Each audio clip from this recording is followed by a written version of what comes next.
Sir, first of all, I want to thank to all PW awesome faculty who taught me this well, sir. बिना अरे आपकी वाह, बहुत guidance के बढ़िया। पॉसिबल नहीं हो पाता, सर। देखो यार, तुम्हारी मेहनत भी है, नो डाउट। तुमने मतलब कहते हैं ना कि एक टीचर का एक फेवरेट स्टूडेंट होता है। अब मुझे पर्सनली लगता था जब मैं ऑनलाइन पढ़ाने गया तो वो पॉसिबल नहीं है, बट तुम बन यस गए। सर। क्यों बन गए मुझे खुद नहीं पता। व्हाट्सएप पे भी कई बार मैंने डिस्कस किया तुमसे, है ना। Yes sir. और हर जगह, हर किसी चीज पे मैंने तुम्हारा नाम देखा। मतलब मार्क्स में भी देख रहा था मैं, सब जगह। पहले मुझे बताओ, कौन कौन से एग्जाम तुमने क्लियर कर लिए? सर, पिछले साल से एग्जाम क्लियर का सिलसिला स्टार्ट हुआ था। पहले नेवी का हाँ। निकाला। देन उसके बाद हम्म। एयरफोर्स, जिसकी ज्वाइनिंग आ चुकी है। फिलहाल मतलब इनरोलमेंट लिस्ट आनी है, देन कॉल लेटर आ जाएगा अगले महीने तक। देन उसके बाद आईसीजी का दिया था पिछली बार ही, उसका एक नंबर से रह गया था। आपने अच्छा। लेकिन कहा था कि छोड़ना नहीं है, मेहनत करते रहने हैं। मैंने मेहनत हम्म। करती रही। देन इस बार एयरफोर्स का दिया था, उसका भी क्लियर हो गया। 50 मार्क्स है, इस बार थोड़े कम हो गए। 4 नंबर कोई पिछली बार बात से नहीं। कम हो गए। देन इस हम्म। बार का आईसीजी का भी रिजल्ट निकला है, उसका भी क्लियर हो गया। तो ये फिलहाल ने बताओ, फिलहाल ये नेवी का भी कल एग्जाम लगा हुआ है। अच्छा, कल नेवी वाला भी क्लियर करके आना है भाई। यस ये सर। सही है। ये कॉल लेटर की ना तुम एक डिस्प्ले बना के ना अपने घर पे लगा देना। जब तुम्हारा बच्चा होगा ना, उसे दिखाना, देख तेरे पापा ने कौन कौन से पेपर क्लियर करे हैं। है ना। ये ये बताओ कि अभी कौन सा सोच रहे हो, क्या ज्वाइन करने की सोच रहे हो? अगर मान लो एसएसआर भी क्लियर हो जाता है, एक्स ग्रुप का तो आ ही गया कॉल लेटर, नेवी का एसएसआर का कल देने जा रहे हो, एक्स ग्रुप का भी आ गया, आईसीजी भी आ गया, पिछले बार वाला भी क्लियर है नेवी। तो कौन सा सोचा है, क्या सोचा है? अगर सबका मिल गया तब तो फिर मैं आईसीजी ज्वाइन करूंगा। आईसीजी ज्वाइन करोगे, बहुत यस बढ़िया। सर। मेरे को भी पर्सनली लगता है, अगर होते तो मैं भी तुम्हें सजेशन यही देता कि आईसीजी ज्वाइन करो, दैट इज क्योंकि सर थोड़ा क्वाइट। जॉब जॉब सिक्योरिटी की भी बात आ जाती है उसमें, कि परमानेंट वैकेंसी है, इस वजह से थोड़ा वो हाँ, बात ये है। वो भी वो भी इम्पोर्टेंट है। अच्छा, एक बात बताओ, क्या क्या तुमने प्रॉब्लम्स फेस करी, मतलब अपने ये एग्जाम की जर्नी में? और इतने सारे एग्जाम क्लियर करने के लिए तुम्हें इतना सारा पढ़ना पड़ा, या एक बार ही ढंग से पढ़ना पड़ा तो क्लियर हो गए? नहीं सर, जैसे फर्स्ट टाइम जो पिछले साल मैंने बैच लिया था वो शायद अप्रोक्स 4 महीने चला था। उसके बाद 1 महीने की डेट एक्सटेंड हो गई थी एयरफोर्स एग्जाम की, हाँ। तो वो लगभग अप्रोक्स शायद 5 महीने का हो गया था। तो मतलब हम्म। उसमें 5 महीने मैंने सब कुछ छोड़ रखा था। किसी से सब बात कुछ नहीं, बोले तो किसी से कुछ नहीं, सिर्फ एक कमरा और मेरी किताबें बस। गर्लफ्रेंड वगैरह से भी बात नहीं कर रहे थे? तब तो थी नहीं। अब बन जाएगी। आगे की देखते हैं। हाँ। तो दोस्तों, तो दोस्ती यारी छोड़ी हुई थी, एक कमरा और वो। हाँ, बताओ बताओ। किताबें बस, इतना ही था। बेसिकली डेली जो बैच में आप डेली पढ़ाते थे, बाकी टीचर्स भी तो डेली हम्म। कभी मतलब बैकलॉग नहीं होने दिया एक भी क्लास का। Daily live classes. हो सक कभी बीमार हुआ, कभी कुछ तो हो जाता है, कभी ऊपर नीचे, बट ऐसा खास बैकलॉग नहीं होने दिया। डेली क्लासेस ली। डेली की डेली डीपीपी सॉल्व की। देन उसके बाद सबसे मेन वीकली टेस्ट। उसको कभी वीकली टेस्ट की तरह नहीं लिया, उसको हमेशा ऐसे लिया कि मेरा ये एग्जाम है। तो ये हुई बात। वो सबसे बड़ा एनालिसिस देता है कि आपकी प्रिपरेशन हाँ, कैसी है, वीकली आपने क्या पढ़ा, क्या प्रिपेयर किया, क्या रिवीजन किया, और सबसे मेन आपका रिवीजन। बिना रिवीजन कोई पेपर नहीं निकलने वाला है। Exactly exactly। मेरा इंटरव्यू इसका मेन मोटिव ये है कि मेरा इंटरव्यू का मेन मोटिव ये नहीं है कि मैं आप लोगों को बच्चों को ये पीडब्ल्यू की बड़ाई दिखाऊं। मैं दिखाना चाह रहा हूँ कि तैयारी कैसे करनी है, तैयारी कैसे करो ताकि पेपर को निकाल सको। अब एक बात बताओ, 4 महीने तुमने जम के तैयारी करी, उसके बाद भी पेपर आए, आईसीटी का पेपर तो उसके बाद आया, कि एयरफोर्स का 1 मंथ एक्सटेंड हुआ था, तो उसके बाद तुमने कैसे, मतलब क्या करा उसके अंदर? और पढ़ते रहे, या थोड़ा थोड़ा पढ़ा, या उसके बाद रिवीजन करना बेटर है? मतलब एक बार ही ढंग से पढ़ ले और उसके बाद निकले, या क्या? एक बार तो रगड़ के पढ़ा जितना पढ़ सकता था। उसके बाद ही हम्म। पढ़ाई तो मैंने छोड़ी नहीं, आपके साथ तो बैच पे था हाँ। ही। भाई, क्लासेस नो मैंने डाउट। बराबर ली, सब कुछ किया। मतलब पढ़ाई छोड़ी नहीं, तो वो कंटिन्यू फ्लो बना रहा, तो फिर पढ़ाई छूटी नहीं। तो वो मतलब हाँ। इतनी ज्यादा फिर बाद में दिक्कत नहीं हुई कि मुझे इतना एफर्ट्स डालने पड़ रहे हैं, फिर हल्के से एफर्ट्स में हाँ। रिजल्ट्स ज्यादा मिल रहे थे। तो ये बात बच्चों को याद रखना कि एक चीज हमेशा ध्यान रखो, एक बार जम के पढ़ लो, जैसे यस मुक्तेश कह सर। रहा है, 4 महीने बढ़िया तरीके से। उसके बाद तुम्हें कुछ और करने की जरूरत नहीं है। रिवीजन करते रहोगे, पेपर अपने आप निकलते रहेगा, एफर्ट उतने नहीं मारने पड़ेंगे। स्टार्टिंग में ऐसा होता है, कैंडिडेट्स को लगता है इतने एफर्ट्स मार रहे हैं बट रिजल्ट्स नहीं मिल रहे हैं। स्टार्टिंग में होता है वो, क्योंकि हम्म। आपके मेमोरी से वो चीजें उतर जाएंगी। एक बार आपने पढ़ी, दोबारा रिवाइज करेंगे तो बट बार बार कंटिन्यूअसली वही करने से फिर आपकी मेमोरी में वो चीजें बस जाती हैं मतलब। तो बाद में हल्के से थोड़े एफर्ट्स में रिजल्ट्स ज्यादा मिलते हैं, लेकिन उसके अरे लिए वाह। स्टार्टिंग में पहले रगड़ना पड़ता है। तो मॉक मॉक कितने लगाए एंड में? और बच्चों को ना एक बड़ा कंसर्न रहता है यार कि सर मॉक नहीं लग रहे हैं, स्पीड नहीं बढ़ रही। दो, पहला पहला क्वेश्चन है, स्पीड कैसे बढ़ाई? पेपर तुमने क्लियर करे सारे, तो स्पीड बढ़ी होगी, तो स्पीड कैसे बढ़ाई? एक तो ये सबसे बड़ी प्रॉब्लम इनकी है, ये क्या कहानी है इसके पीछे? स्पीड का तो क्या बताएं सर, मतलब पीडब्ल्यू पे मॉक टेस्ट सीरीज ले रखी थी मैंने। तो वो हम्म। लास्ट मंथ पे वो जितने थे तो मैंने उससे मॉक टेस्ट लगाया। उस पे टाइमिंग भी रहती है। तो मॉक टेस्ट हम्म। ऑनलाइन ही देना सबसे बेस्ट है मेरे हिसाब से, अगर स्पीड बढ़ानी है। ओके। हाँ, क्योंकि सीबीटी पेपर होना है हमारा, एक तो ये भी यस बात है। सर। हाँ। और हम्म। ऑफ और वैसे मैंने एक बुक भी ले रखी थी पीडब्ल्यू की, मॉक टेस्ट सीरीज की जो है। तो उससे तो हम्म। केवल स्टार्टिंग में करता था मतलब। लास्ट मंथ पे तो मैंने पीडब्ल्यू मॉक टेस्ट सीरीज से ही दिए, सीबीटी दिए टोटल, क्योंकि उससे स्पीड बढ़ानी थी। और उससे पहले जो इतने भी थे तो वो मैं बुक वगैरह से लगाता था, क्योंकि तब मुझे प्रिपरेशन करनी थी। इस वजह हम्म। से बात यह है। तो तो तुमने कभी ये नहीं सोचा स्टार्टिंग में कि सर जैसे कोई, कभी कभी हम क्वेश्चन में फंस जाते हैं, सपोज ट्रिग्नोमेट्री कर रहे हैं, कोई क्वेश्चन फंस गए, टाइम लग गया, सर यार मेरा तो बहुत टाइम लग रहा है, जैसे बच्चों को बड़ा कंसर्न रहता था, चैट में भी आता था ये। तो सर ये मैंने आपसे ऐसे क्वेश्चन कहीं पूछे नहीं, कोई ना कोई आपसे पूछता रहता था तो आप उसको बताते ही थे हाँ। कि इतना आप तुम्हें नहीं सोचना है, बस करना है करना है। तो वो मैं सुनता था, फिर मुझे उतनी मतलब संतुष्टि रहती थी कि कोई दिक्कत नहीं है। कोई मॉक टेस्ट हाँ। हार्ड भी आता है, कोई मॉक टेस्ट इजी भी आता है, तो वो आपके पेपर डिसाइड नहीं करेगा। आपको बस हाँ। लगाना है। आप जो क्वेश्चन ना है उसको दोबारा देखना है, बस ये बात है। मॉक टेस्ट कभी अब पेपर ये डिसाइड बात, नहीं करेगा। हाँ ये बात बच्चे टीचर की नहीं मानते, ये बात बच्चे उसकी मानते हैं जो पेपर क्लियर कर लेता है। हम, मैं भी यही बोलता था शुरू से कि स्पीड पे फोकस मत करो, स्पीड लास्ट के 10 दिन में बढ़ जाएगी। वो स्पीड आ हुआ जाती तुम्हारे? है। अगर आपको हाँ, क्वेश्चन बनाने आ रहे हैं तो स्पीड आ जाएगी। मतलब इस बार जो स्पीड आ मैथ का जाएगी। पेपर मैंने दिया, उस पे शायद 22 क्वेश्चन अटेम्प्ट किए, तो उसमें शायद एक गलत हो गया था, ऐसे ही कुछ था। हम्म। तो लास्ट टाइम 1 मिनट में मैंने 3 क्वेश्चन सॉल्व किए थे। अब बताओ, फिर यही होता है, कई सवाल तो ऐसे होते हैं पेन उठाने की जरूरत नहीं है। इंटीग्रेशन का एक क्वेश्चन था, वो स्टार्टिंग में हिट नहीं कर रहा था, बस लास्ट मिनट में। लास्ट टाइम सीबीटी में ये दिखता नहीं कि कितने सेकंड बचे, बस उसमें 1 मिनट लिखा रहता है। तो उस अच्छा। टाइम मतलब उसको मुझे स्टार्टिंग में वो हिट भी नहीं कर रहा था, और बाद में मुझे पेन भी नहीं उठाना पड़ा था। तो मतलब ये भी होता है, कब कौन सा क्वेश्चन आपके माइंड पे हिट कर जाए। हाँ, ये बच्चों को ये समझना पड़ेगा कि स्पीड मैटर नहीं करेगी, स्पीड मैटर करती है लास्ट के 10 दिन में, आपकी स्पीड अच्छी हो जाएगी, बस कंसिस्टेंसी बनाए रखे, पढ़ते रहे। मतलब जैसे 4 महीने इसने पढ़ा, कंसिस्टेंसी बनाए रखी, कुछ छोड़ा नहीं।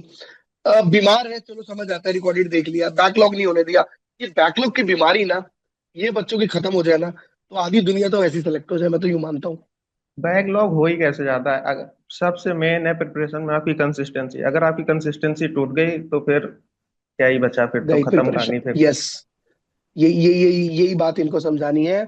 इसीलिए भाई बच्चों सुन लो, इसीलिए ये इंटरव्यू लिया जा रहा है कि मैं उस बच्चे से ये बात पूछ सकूं। बच्चे पूछते हैं यूट्यूब पे, मैंने तेरा बहुत बार नाम लिया मुकेश, कि भाई उस बच्चे ने मेरा मतलब, यार तेरे से मिला नहीं कभी, आज पहली बार देखा तेरे को मैंने, तेरी यस सर। डीपी भी नहीं लगी, डीपी भी नहीं लगी हुई उस पे तो मैंने तेरे को देखा नहीं, आज पहली बार मैं तेरे को देख रहा हूँ। बट कहते हैं ना, ऑनलाइन में भी फेवरेट स्टूडेंट होता है, तो ये है भाई वो। तो अभी तक तो ये है, क्या पता अगले आप हो। ठीक है, ये मैटर कर सकता है। और आगे क्या सोचा है? आईसीजी क्लियर हो जाएगा उसके बाद, मतलब जॉब ही करेंगे या कुछ सोचा है उसके बाद? रुकना नहीं है। अरे वाह, ये बात, कहीं ऊपर नहीं आगे रुकना तक है। जाना है। जा हाँ। मतलब जब तक जान है तब तक करते रहो। मेरा और मतलब और यही है। और डिफेंस का भी मतलब यही है। और मम्मी पापा क्या कहते हैं? मम्मी पापा कुछ नहीं कहते। मम्मी पापा कहते हैं जो तुझे करना है तू कर। अच्छा, जो तुझे करना है कर। हाँ। कौन सी स्टेट में रहते हो तुम? यूपी कानपुर। कानपुर, अरे वाह, हमारे मोहित सर भी कानपुर से ही है। Yes sir. हाँ, मोहित सर भी कानपुर से ही है, बहुत अच्छी मतलब बात है। यूपी। पेरेंट्स पेरेंट्स कभी फोर्स नहीं करते कि तुम ये करो वो करो। वो कहते हैं कि जो तुम्हें अच्छा लगे उसकी पढ़ाई करो, वो हम्म। निकालो। मतलब उनकी तरफ से कोई प्रेशर नहीं, बस उनका मतलब ये है कि पढ़ रहे हो तो तुम पढ़ो। अगर पढ़ोगे ही नहीं तो फिर मतलब क्या है। मतलब क्या है? अच्छा, बच्चों का एक रहता है यार, जीडी बड़ा टफ आता है यार एयरफोर्स का। कोई जीडी से वो रिलेटेड अपनी एयरफोर्स में बताओ कुछ कोई यस सर, वो खास। केवल हाइप बना के रखी है जीडी की, इतना कुछ वो एसएसबी नहीं है एनडीए का जो इतनी उनकी हाइप हाँ। बना के रखी है। जीडी में जैसे मैं अपनी बताऊं तो मेरे, लेकिन एक बात तो है कि हमारे उस दिन जीडी में सबसे ज्यादा बच्चा आउट हुआ था। अच्छा जी। सबसे ज्यादा बच्चा जीडी में ही आउट हुआ था, लेकिन हमारा जो बैच था 18 का 18 पूरा पास हुआ था। वो तेरी ऐसा क्या कर यस। दिया तुम लोगों ने?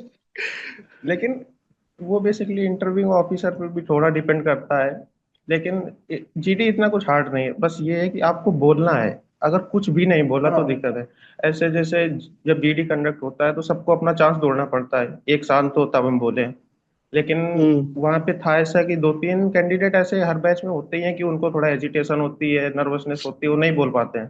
तो लगभग हर एयरपोर्ट स्टेशन में इंटरव्यू ऑफिसर ऐसे करते ही हैं कि जो नहीं बोल पाते, बाकी लोगों को शांत कराया उन्होंने। फिर उनसे स्पेशली पूछा कि आप कुछ बोलना चाहते हैं, जो नहीं बोल पा रहे थे। तो उस टाइम अगर आपने बोल दिया तो ठीक है, अगर उस टाइम भी नहीं बोल पाए तो फिर आउट कर देते हैं मतलब।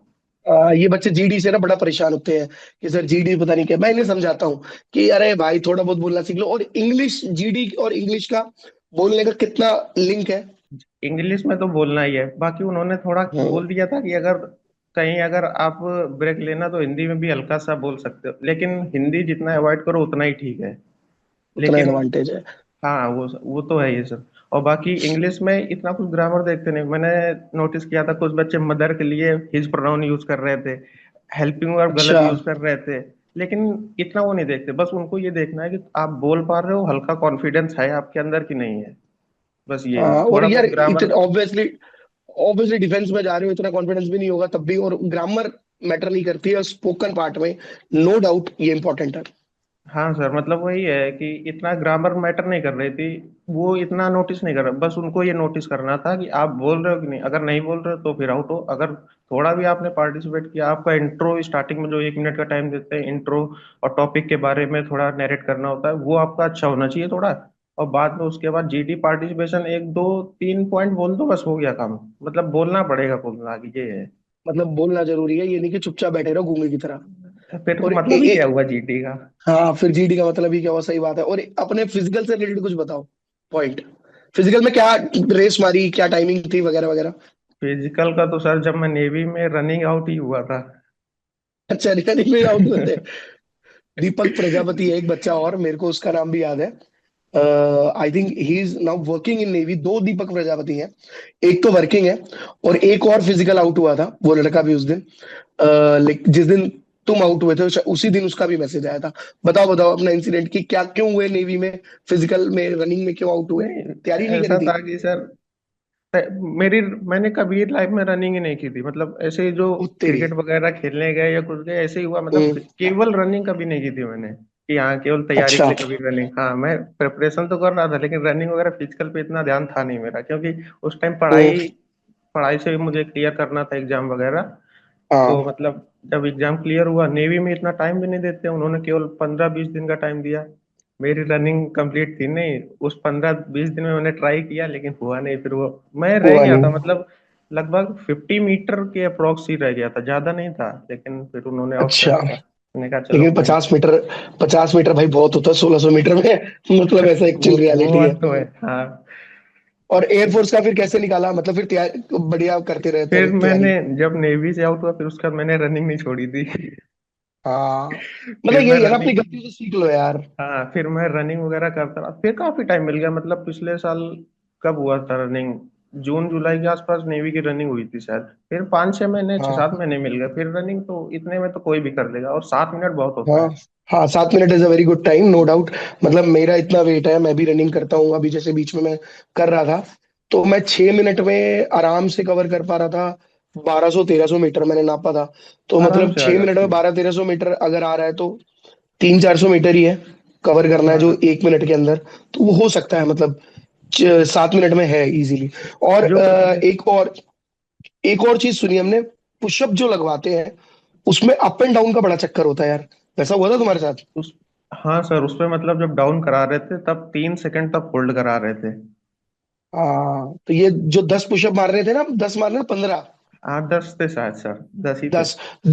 देखो 10 पुशअप मारने हैं तो 10 का मतलब ये नहीं 10 मार के निकल लिए। होल्ड भी वैसे करना है ना तीन। वैसे तो वैसे तो 10 मारने में 10 सेकंड ही लगते हैं, 1 सेकंड में एक हो जाता है, जल्दी जल्दी मारे। हाँ लेकिन उनका क्या है कि एक बार डाउन हुए 3 सेकंड होल्ड रखो, देन ऊपर आओ, देन डाउन जाओ, तो उसमें थोड़ा हार्ड। तो वो अपना फिजिकल तो सबको अपना सेल्फ ही मेंटेन करना पड़ेगा, उसके लिए कोई दूसरा हाँ। तो कर नहीं सकता। और इतना हार्ड भी नहीं है। अच्छा, हर हर पुशअप में 3 सेकंड का इन्होंने करवाया था हाँ सर, पूरे। होल्ड। यस सर, लगभग अच्छा, 2 to 3 सेकंड सब में। सब में 2-3 सेकंड का तो भाई, हाँ, 10 सेकंड मतलब 10 पुशअप अगर तुम मार पा रहे हो तो 10 पे नहीं क्लियर होगा। अगर करना है तो कम से कम क्योंकि 40 पुशअप शायद तक तो मारो। क्योंकि शायद टाइमिंग, उसमें जो नोटिफिकेशन आती है एयरपोर्ट से, उसमें शायद टाइमिंग पुशअप की 1 मिनट शायद मेंशन है, तो 1 मिनट के अंदर हाँ उन्हें ऐसा कुछ। कराना होता है। तो वो 2 2 3 3 सेकंड होल्ड कराते हैं, तो 30 40 सेकंड में हो जाता है, मतलब ऐसा है। हाँ, तो जो बच्चा ये है कि 2-2 3-3 सेकंड होल्ड करके 12-13 पुशअप 15 पुशअप मार रहा है, तो वो इजीली वहां पे 10 सेकंड के होल्ड पुशअप मार सकता है। ये और नहीं कि 15 पुशअप नॉर्मल मार रहा है तो 10 मारेगा, वो नहीं मार पाएगा। और बेसिकली टाइम भी दे देते हैं बीच में, रनिंग के बाद काफी टाइम बैठा ले रहते हैं, फिर उसके बाद सीटअप्स कराए, एक एक मतलब कि जो एक्सरसाइज कराते थे, फिर उसके बाद 2 3 मिनट का टाइम दे देते थे रेस्ट करने के लिए, तो मतलब हाँ मसल्स रिलैक्स हो हाँ। जाती थी, तो हो जाता है। फिजिकल के इतना हार्ड नहीं है, फिजिकल तो फिजिकल ठीक है। इतना हार्ड नहीं। हाँ, हम्म। चलो बस बढ़िया, अच्छी जीडी बात है। और बस जीडी जीडी। में ही बच्चों को लगता है, लेकिन जीडी भी इतना कुछ हार्ड नहीं है, वो आप जब जाएंगे तब वहां पे पता चलता है कि इतना कुछ नहीं है, बस आपको बोलना है, अगर बोल दिया तो काम हो गया आपका। तो अब जैसे फाइनल चीज पे आऊंगा, तुम्हारे हाथ में फाइनल कॉल लेटर है तीनों के। मैं मान लेता हूँ तीनों के, क्योंकि तुम्हारे चांस है पूरा पूरा। मेरे को दिख रहा है एयरफोर्स का तो है ही, आईसीजी में भी है ही ऑलमोस्ट जिस हिसाब से यस मार्क्स सर। हैं। फिजिकल भी निकाल चुके हो, तो मेरिट में आ जाओगे।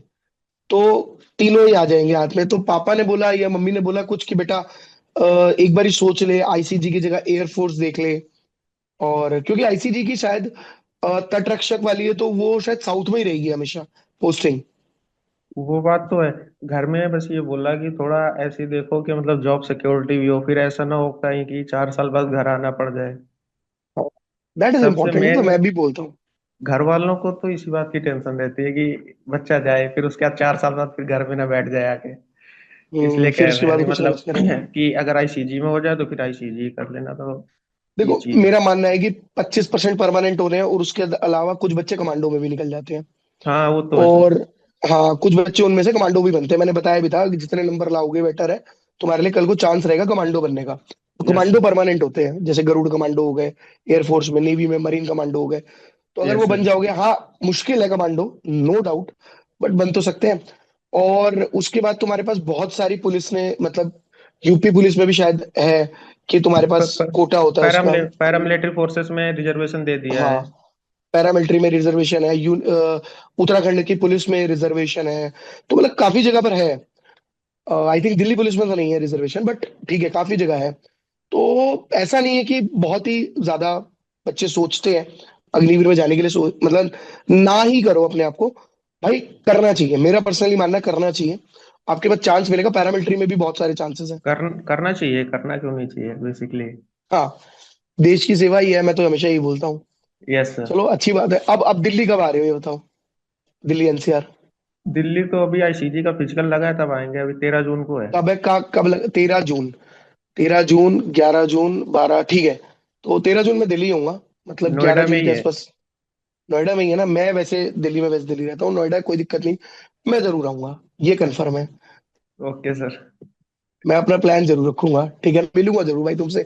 मतलब बच्चे हमसे मिलने के लिए एक्साइटेड होते हैं, मैं तुमसे मिलने के लिए एक्साइटेड हूँ। Thank you sir. हाँ सच्ची में यार, one of the my my favourite student हो। ठीक है, तो 13 जून अपने घर वालों को बोल देना कि मैं 14 को वापस आऊंगा। सर मुझे घुमाएंगे वैसे वहां पे। अकेले तो आने ही नहीं देंगे घर वाले, पापा ही आएंगे साथ में तो। अरे पापा को बोलो, अब तो मैंने पेपर क्लियर कर दिए, अब मैं लंदन जाऊंगा फौज में, तो आपको लेके जाऊंगा। वो घर वाले नहीं जाने देते। कोई बात नहीं, पापा को भी आने दो। पापा क्या करते हैं? इलेक्ट्रॉनिक की शॉप है सर। अच्छा बढ़िया, चलो अच्छी बात है। चलो ठीक है, एंजॉय करो। मैं तो यही बोलूंगा, ओके बहुत सर। अच्छे से क्लियर करा। होप फॉर बेस्ट, लाइफ अच्छी हो, आगे बढ़िया निकालोगे, सब चीजें बढ़िया निकलेंगी। मिलते हैं आप आ, लोगों से, है ना? हाँ आप बोलो लोगों बोलो। की वजह से ही क्लियर हुआ सर, अकेले भाई तो मैं कुछ तो कहता हूँ पॉसिबल नहीं था। तुम्हारी मेहनत से क्लियर हुआ। हम तो सभी को बोलते हैं भाई ये कर लो, ये पढ़ लो, ये पढ़ लो, पर करते कुछ ही है। और जो करते हैं वो हमारे सामने होते हैं, सीधी सी बात है। Yes sir. चलो ठीक है, मिलूंगा जरूर, मैं पक्का है, कंफर्म। ठीक है। यस सर, यस सर, पक्का। ठीक है, ओके। जय हिंद ओके बेटा। सर। जय हिंद जय सर। हिंद।